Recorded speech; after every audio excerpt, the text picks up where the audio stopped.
Hello, bienvenidas y bienvenidos a Las Reinas Podcast. Yo soy Larisa y estoy muy contenta y emocionada de traerles historias de reinas reales y honorarias, famosas y no tan famosas.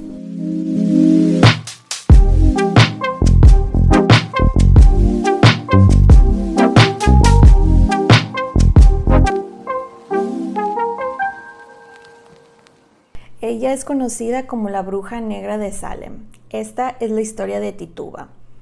Ahora, antes de comenzar, ya saben, quiero hacer unas aclaraciones. La primera, no soy historiadora, solamente soy fan.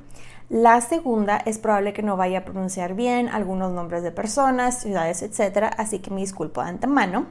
Y el tercer disclaimer, el adicional, es que pues este episodio también va a tener referencias a temas raciales y de esclavitud.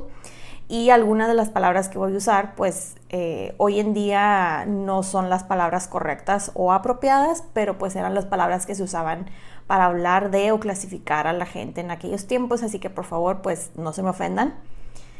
Y bueno, espero que se preparen una bebida, siéntense, pónganse cómodos y acompáñenme mientras les cuento sobre la vida de esta mujer. Comenzamos con Tituba, la Bruja Negra de Salem. Este episodio es la conclusión de la Spooky Season 2024 y la verdad lo escogí porque dije, pues va a salir justamente un día después de Halloween y un día antes del Día de Muertos, entonces dije, y en una búsqueda rápida en internet me salieron ahí muchas opciones y dije, wow, no conocía nada de esta mujer y pues por eso es este episodio. Y ella fue la primera realmente acusada en los muy famosos juicios de Salem.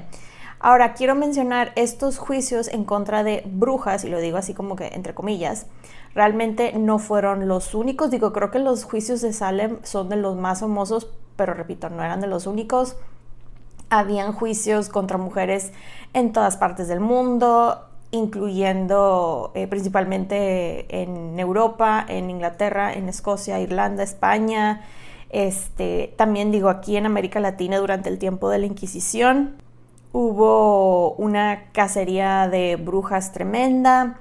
Digo, cabe aclarar, y esto también lo mencioné en el episodio pasado de Marie Laveau, la mayoría de estas mujeres condenadas como brujas eran curanderas, tenían estudios en hierbas medicinales, y simplemente eran personas a quienes pues las universidades no les daban acceso, ya que pues simplemente eran mujeres, y la mayoría de las veces ellas ayudaban más a las personas que los mismos doctores graduados de las mejores universidades. Ahora, también quiero mencionar unos datos que se me hicieron bastante interesantes, que nunca lo había visto desde esa manera, pero sí es cierto.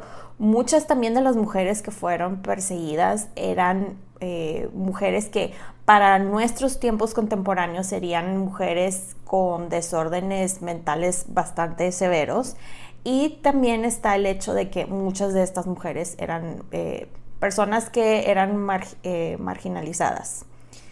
Y otra cosa que quiero mencionar es que en el caso de las brujas americanas, y por americanas me refiero al continente americano, es que ellas fueron juzgadas bajo los estándares europeos, porque acuérdense que los europeos así de forma general llegaron en modo se convierten o los convertimos, ¿no? Y la cosa es que aquí en este lado del mundo, para cuando llegaron ya habían culturas, habían tradiciones, etc. Entonces, simplemente porque no lo entendieron era malo, y por lo tanto pues todo era de que herejía, ¿no? Pero bueno, cerrando este muy breve paréntesis cultural, empezamos con la historia de Tituba. El caso de ella, les cuento, es muy parecido al de muchas de las mujeres de las cuales les he hablado en este podcast, en el sentido que no tenemos ni idea de su nacimiento. No sabemos, lo que sabemos de ella son especulaciones y lo que algunos registros se molestaron en escribir, pero hay bastantes contradicciones entre algunos escritos, pero bueno, lo único que sí sabemos es que, al 100% es que ella era una esclava. No sabemos, con decirles que ni siquiera sabemos su edad. Muy probablemente cuando la historia esta se desarrolla, ella era ya tal vez una adulta, tal vez en sus 20s por ahí, pero es una de las tantas cosas que leí. O sea, no, nadie tiene ni idea. Eso sí, hablando de teorías, hay varias teorías de dónde venía. Las más populares son una que ella venía de Barbados, y la segunda es que ella era de origen arawaka, o sea, venía de América del Sur, específicamente de Venezuela, que de hecho esta es la teoría que más historiadores creen por sus características físicas. Creen los historiadores que ella muy probablemente fue capturada y vendida cuando era una niña, pero realmente nadie sabe cómo fue que ella llegó a ser esclava. No, ya para cuando ella aparece en la historia, no sabemos si ella fue comprada o si había sido heredada. La cosa es que ella llegó a Barbados, que Barbados lamentablemente era uno de los lugares pues, más importantes para la compra-venta / distribución de esclavos, y es aquí donde ella conoce al hombre que la compra hereda, su dueño, un hombre llamado Sam Parris.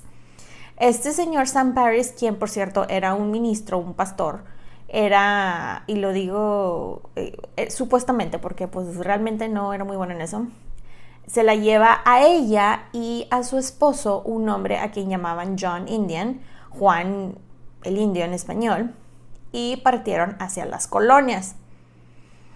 Ahora, algo muy importante que quiero mencionar es que a ella la llaman la bruja negra de Salem, infiriendo que pues ella era de descendencia de esclavos provenientes del continente africano, pero si creen la teoría que pues ella era de origen arawaka, pues la verdad es que no.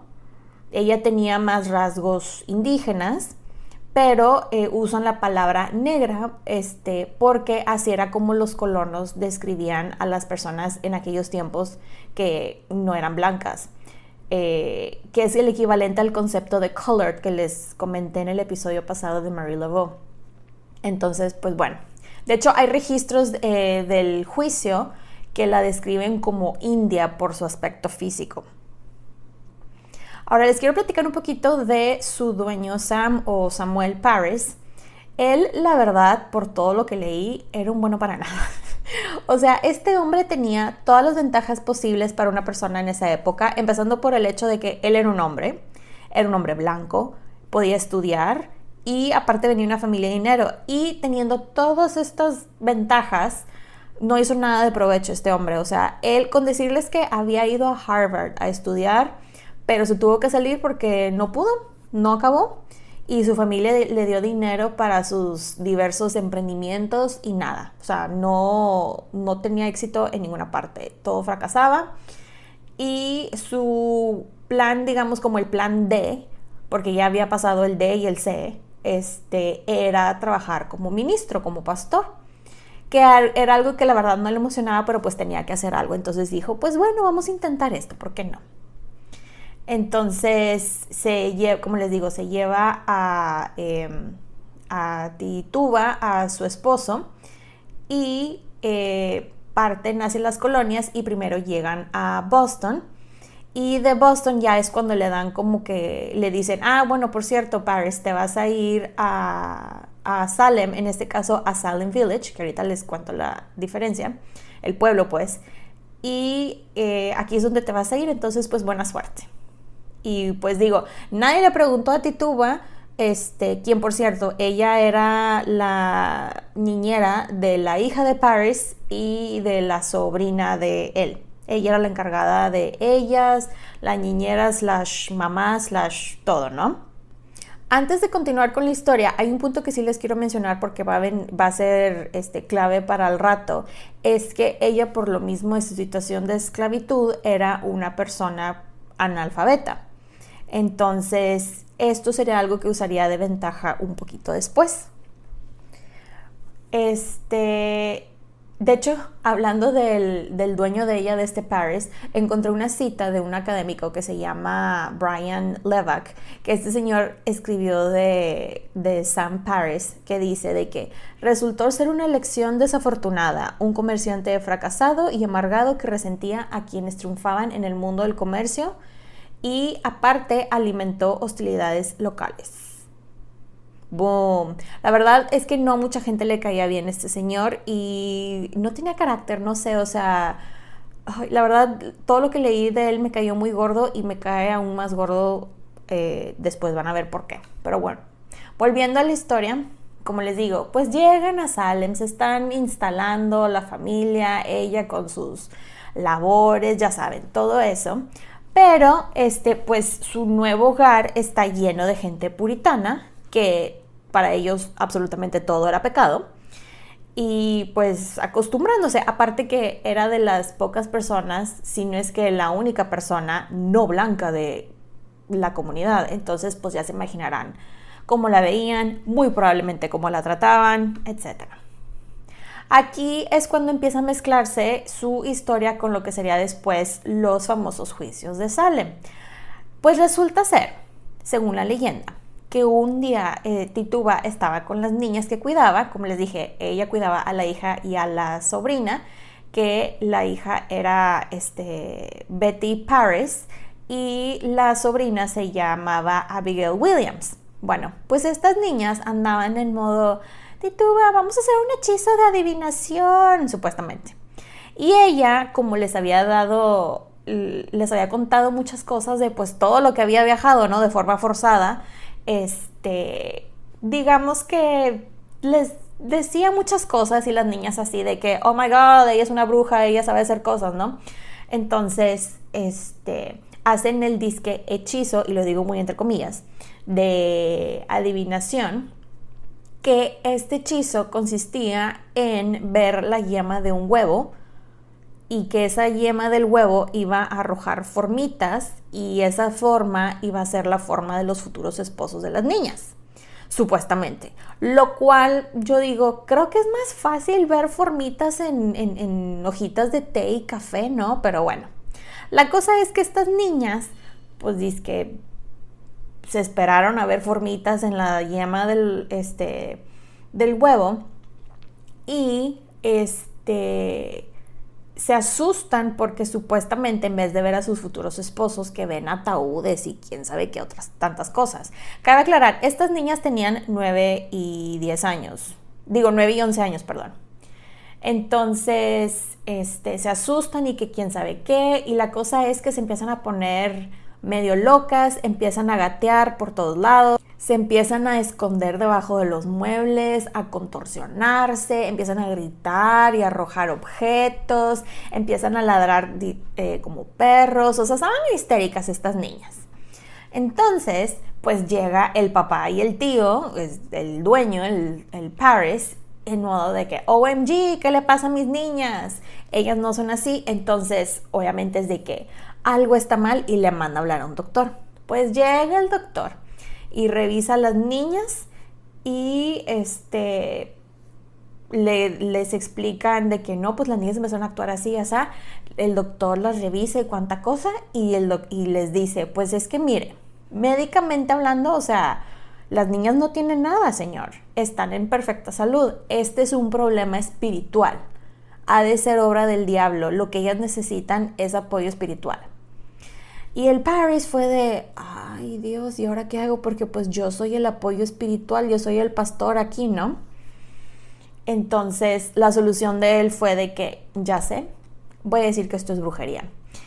Y la cosa es de que, pues estamos en el año 1692, la gente estaba muy traumada por diferentes cosas, eventos, por ejemplo, las guerras que les había tocado, conflictos en la zona, y estaban muy paranoicos, honestamente, y habían tenido incidentes aparte, de brujas unos años antes, entonces estaban así de que el diablo está en Salem, oh my god, ¿qué hacemos, no? En este inter de que las niñas, o sea, que estaba este hombre supuestamente investigando y viendo qué hacía, la vecina le pide a Tituba que preparara un pastel para ver pues si realmente las niñas fueron hechizadas o si tenían alguna enfermedad que el doctor no detectaba. Entonces le pide a ella que prepare un pastel llamado pastel de brujas, que contenía orina de las personas afectadas. Así es, escucharon bien, orina. Y según esto, que el pastel les iba a decir que quién les hizo la brujería a estas niñas. Y el ritual del pastel de brujas, o sea, el pastel con pipí, consistía en que tenían que dárselo, o sea, darle un pedazo a un perro, y que si el perro empezaba con síntomas, es que efectivamente habían sido embrujadas, supuestamente. O sea, que todo esto era efecto de una tremenda brujería, y al parecer a un pobre perro le dieron un pedazo del pastel y que supuestamente mostró síntomas, según esto. Entonces, ya con ese antecedente, pues estaba así de que, oh my God, ¿qué está pasando? Y el Parris como les dije, según él, pues se pone a investigar. Y esto fue más o menos en febrero de 1692. Cuando las niñas se ponen locas fue en enero, ¿ok? Y esta investigación que hizo este hombre, según él, consistió en ir con las niñas y preguntarles, ¿y quién les hizo esto? Y las niñas señalaron a Tituba, y aparte dieron otros dos nombres, Sarah Good y Sarah Osborne. Les cuento que Sarah Good era una mujer pobre que era homeless y muy probablemente tenía una enfermedad mental bastante severa.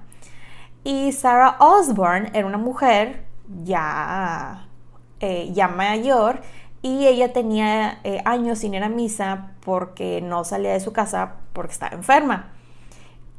Pero la cosa es que esta señora tenía bastante dinero y tierras, y Tituba era pues esclava y venía de un lugar lejano, exótico, pagano, y pues obviamente sabía cosas del oculto por sus orígenes, según creían ellos. Entonces era así como que eran las perfectas víctimas, ¿no? Cabe aclarar, como les digo, ellas eran la opción más fácil, o sea, eran mujeres y simplemente las condiciones estaban muy fáciles para que alguien las pudiera culpar. En el caso de Sarah Osborne, que este es un punto que sí es bastante importante porque juega, o sea, lo voy a mencionar después, es que en aquellos tiempos la ley era muy curiosa. Y resulta ser que si a ti te acusaban de bruja o brujo, porque sí hubo hombres que los acusaron de brujos y los mataron, si tú eras acusado y ya declarado culpable en un juicio de brujería, el gobierno tenía el poder, el derecho de quitarte y quitarle a tu familia, descendientes, etcétera, tierras, incluso dinero. Entonces, era algo que, digamos que era otra de las motivaciones para andar ahí acusando a gente que, spoiler alert, es lo que pasa. Pero bueno, antes de continuar con la historia, de hecho quiero hacer un pequeño paréntesis para contarles, o sea, entrar un poquito en contexto sobre Salem para entender, en este tiempo, para entender un poquito la situación. Lo primero que les quiero comentar es que, y esto yo no lo sabía, Salem en aquellos tiempos habían dos Salems, que era Salem Town y Salem Village. O sea, la ciudad Salem y el pueblo Salem. Y estas dos ciudades, o las dos Salems, estaban llenos de puritanos súper supersticiosos, quienes tenían así una cero tolerancia religiosa, y habían bastantes resentimientos, entre las dos Salems, ya que la gente estaba obligada a ir a misa de forma obligatoria todos los domingos, pero tenían que ir, sin importar el clima, a la ciudad. Entonces todos los del pueblo estaban enojados porque no querían caminar hasta allá, sobre todo cuando hacía frío, y ya saben, ¿no? Y aparte estaban peleados los de la ciudad Salem con los del pueblo, que porque tenían jurisdicción los de la ciudad sobre el pueblo, y se veían ahí los temas políticos y que religiosos y cuánta cosa. Otra cosa muy importante que empezó a ocasionar mucha tensión en la sociedad en este tiempo es que llegan los Quakers, los cuáqueros, y los puritanos estaban de que, ¿qué están haciendo estos aquí? ¿Cómo es posible? Digo, porque pues ellos en su visión puritana decían que estaba en riesgo y que cuánta cosa, pero la verdad es que les digo, eran cero tolerantes estas personas. Y algo que me llama mucho la atención de los puritanos es que ellos venían escapando, como decían, de la tiranía de la Iglesia Católica, etcétera, pero eran igual o incluso más intolerantes que los católicos. La cosa es que ellos la verdad trataban horrible a cualquier persona que no fuera puritana, así de sencillo, honestamente. O sea, o eras puritano o eras hereje, no había de otra. Y otro aspecto que les quiero comentar de Salem en este tiempo es que aparte de las intolerancias y supersticiones y todo esto que les he contado ahorita y de rivalidades entre los pueblos, había un problemón por los conflictos que tenían, porque pues los colonos estaban en una guerra perpetua con los nativos. Digo, no culpo a los nativos, llegaron, invadieron y les quitaron sus tierras, etcétera, y les mataron a muchísima gente y pues ellos simplemente se defendieron, ¿no? Entonces la gente estaba muy alarmada porque los nativos estaban respondiendo, lo cual se me hace muy curioso de que cómo esperas que estás llegando a un lugar completamente desconocido, al territorio de alguien más, y esperas que te reciban con los brazos abiertos cuando tú los estás matando. Pero bueno, ¿verdad? Así era como pensaba la gente en aquellos tiempos. Pero bueno, cerrando este punto y continuando con la historia de Tituba y de los juicios de Salem, ella es la primera en ser arrestada y como les digo, como ella les había contado muchísimas historias a las niñas de pues todos los lugares que había viajado, etcétera, era obvio, ¿no?, que tenía que ser ella bruja. Entonces, aparte de que ella venía de Barbados, ahí fue donde conoció a Paris, y pues Barbados era una mezcolanza de culturas y religiones y, por ejemplo, vudú. Entonces, obviamente, vudú es igual a bruja, ¿no?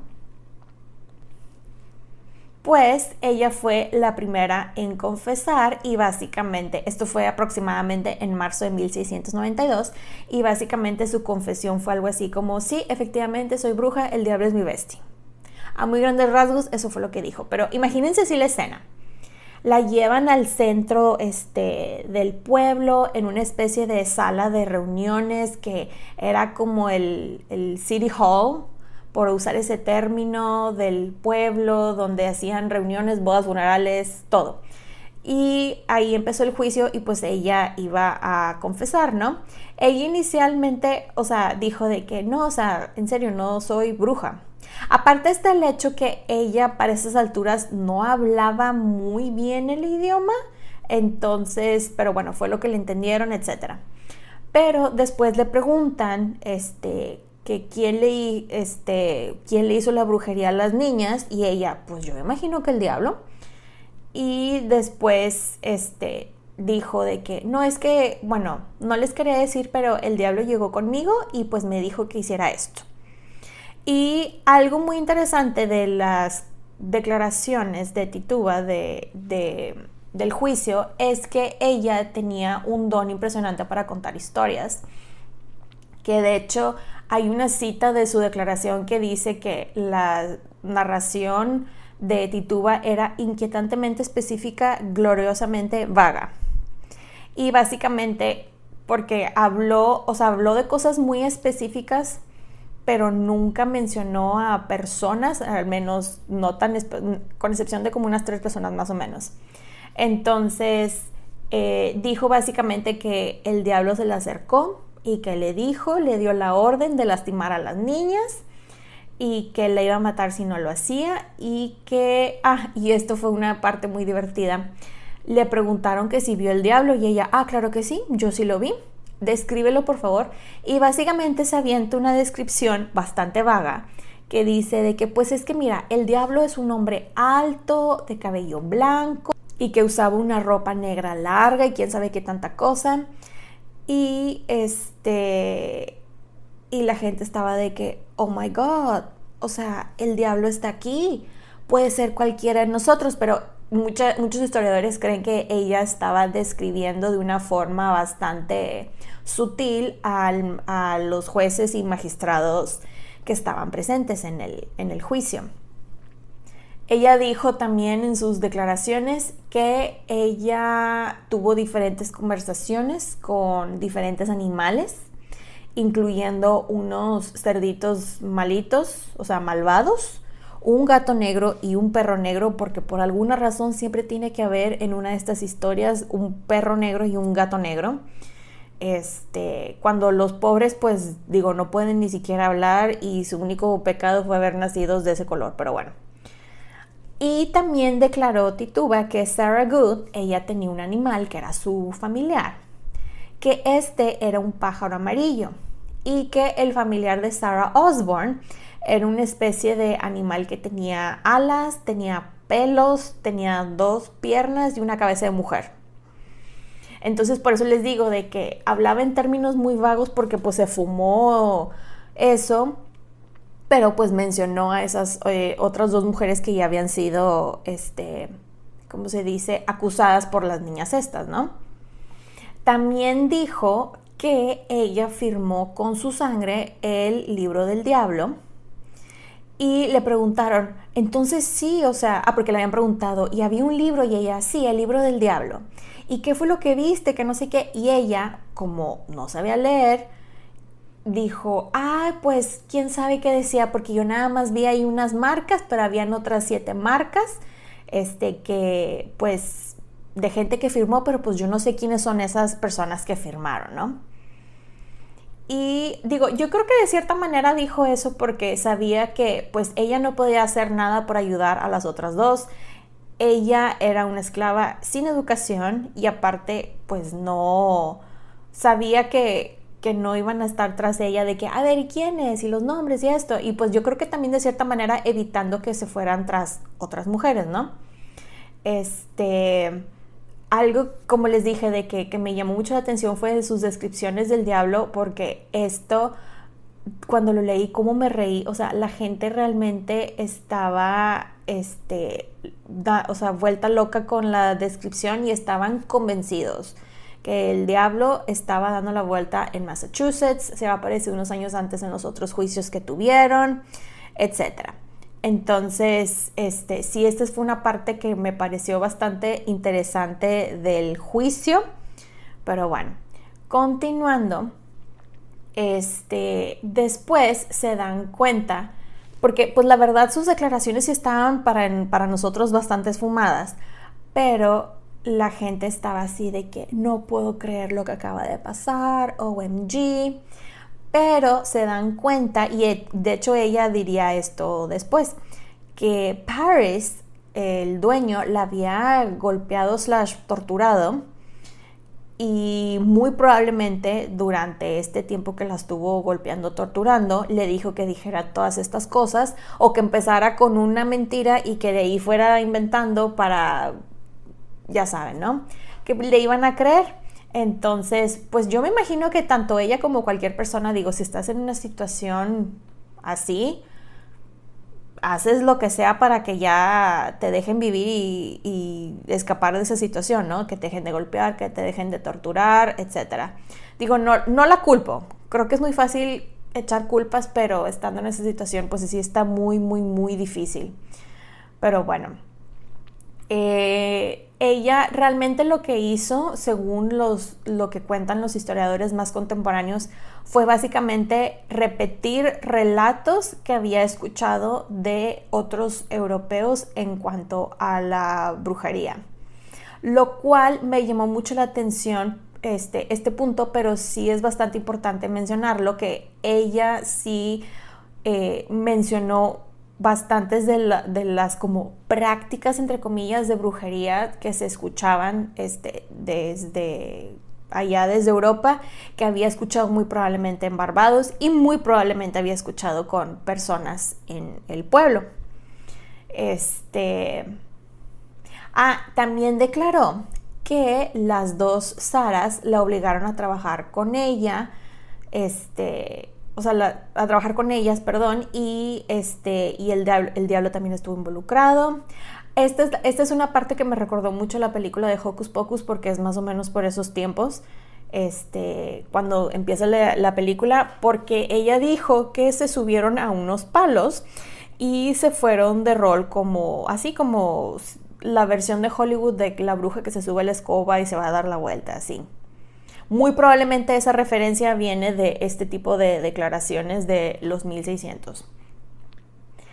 Hubo un momento durante su confesión que ella dijo que en ese momento se quedó ciega y la gente fue de que, ¿qué? ¿Cómo que estás ciega? ¿Cómo que no ves? Y ella empezó a decir de que es que el diablo me está castigando por contar sus secretos. Y la gente ya para esas alturas estaba sudando del nervio, o sea, histéricos y lo que le sigue. Y la cosa es que pues cuando la gente está histérica, pues empiezan a ver cosas que pues no están ahí y esto causa aún más paranoia, aún más miedo entre las personas y esto se fue propagando. Después otras niñas, unas niñas llamadas Ann Putnam, Elizabeth Hubbard, Mercy Lewis y Mary Warren, quienes de hecho eran amigas de Betty Paris y Abigail Williams, empezaron a exhibir los mismos síntomas que Betty y Abigail. Y la gente aquí ya se puso bien loca. Estas niñas empezaron a acusar a gente, pero así de que no tonto, honestamente. Lo cual no sé por qué le creen a niñas, pero bueno. Entonces estas niñas, por ejemplo, acusan a una mujer llamada Bridget Bishop, quien no era necesariamente una mujer querida en el pueblo, entonces pues era fácil culparla a ella. Acusan a una mujer llamada Rebecca Nurse, quien era una persona de la tercera edad. Pero como les digo, o sea, eran mujeres muy específicas y marginalizadas y repito, ¿por qué le creen a niñas? Pero bueno, regresando a las otras acusadas, a las Saras, tanto Osborne como Good, esta Sarah Osborne muere ahorcada como bruja en mayo de ese año de 1692 y Sarah Good muere unos 2 meses después, más o menos por julio. Cabe aclarar, ellas en sus declaraciones fueron de que, o sea, yo soy inocente, no soy bruja, soy inocente, soy inocente, soy inocente. Pero pues no les hicieron caso y murieron. Luego, la gente siguió acusando a gente a lo tonto. Entonces, Tituba ya aquí ya estaba muy preocupada y dijo de que aquí es cuando ella declara de que es que yo todo lo que dije, lo dije porque este señor, mi dueño, me golpeó y me torturó y me obligó a que lo dijeran. Pero la cosa es que para cuando ella hizo esta declaración, nadie quiso hacerle caso porque la gente quería sangre y dinero, honestamente. Entonces empiezan a acusar a otras personas, por ejemplo, a una señora llamada Martha Corey, la acusan de bruja. Esta era una señora que tenía como unos 70 años más o menos y que esta señora cuando llegaron a cuestionarla y arrestarla fue de que, pero exactamente, o sea, ¿cuál es el fundamento de estas niñas para querer acusarme? Y que nadie le da una respuesta y las niñas solamente dijeron que la vieron a esta señora en el bosque haciendo rituales satánicos. Pero digo, hasta los historiadores dicen que era por motivos personales. Después, la respuesta que le dan, tanto a ella como después a su esposo, es que tenían evidencia espectral, que esto era admisible en los tribunales. Y dirán, Larisa, ¿qué es esto de la evidencia espectral? Pues básicamente era aceptar la palabra de un acusador sobre el acusado. En el caso de Martha Corey, estas niñas gritaron que esta Marta las estaba atormentando, y que ellas veían un pájaro amarillo que era invisible para todos menos para ellas y que esto era la evidencia que necesitaban para acusarla. Y a esta señora de más de 70 años la ahorcan y arrestan a su esposo, quien era un señor que estaba en sus 80s. Y este señor, la verdad, fue muy listo porque dijo, él sabía muy bien las leyes y todo esto y dijo, no vaya a ser que me están arrestando a mí para quitarme mis tierras, mejor me preparo. Entonces este señor, pero bien listo y muy rápido actuó, metió abogados y dejó todo listo. Dijo, por si las moscas, por si muero, o sea, me encuentran culpable, todo esto va a quedar para mis hijos. Y efectivamente, así fue como quedó. Este señor, la verdad, cuando lo arrestan, él se rehusó a participar en el juicio porque decía que era completamente absurdo que lo estuvieran acusando a él. O sea, él obviamente iba a defender a su esposa, pero de hecho hasta lo obligaron a testificar en contra de su esposa, pero lo único que testificó fue de que, ¿y tú crees que tu esposa es bruja? Y él de que, pues no sé, yo creo que a veces sí. O sea, eso fue lo único que dijo, pero fue en tono más broma y se lo tomaron muy en serio y la señora murió. Y este señor de hecho fue uno de los brujos que murió y de hecho murió de una forma muy fea. A él lo acostaron, le pusieron una cosa de madera y arriba de él y le empezaron a poner piedras y murió aplastado. Pero cuando muere, ya la gente gandalle que quería su dinero y sus tierras estaban viendo pues para quedárselas, pero los abogados fueron de no te los vas a llevar porque va directito a los hijos, porque el señor hizo esto y esto y esto, y pues no les quedó de otra y lo tuvieron que aceptar.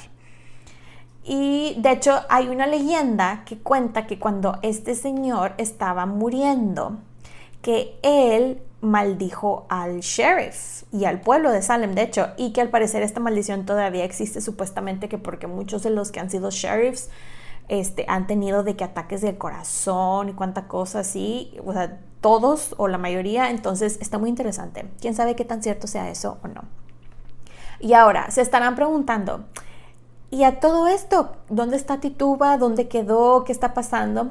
Pues les cuento que desde que ella había confesado la segunda vez de que, oigan, en serio, es que, o sea, todo lo que dije fue mentira porque me obligaron y me torturaron, la volvieron a regresar a la cárcel / calabozo del pueblo. Pero la cosa aquí se pone interesante porque como ella era esclava, ella no podía pagar su estancia, porque en aquellos tiempos tú, o sea, si te arrestaban y te mandaban a la cárcel, tú tenías que pagar por tu propia estancia, que incluía tu comida y otras cosas. Pero pues ella era esclava, ella no ganaba nada de dinero. Entonces,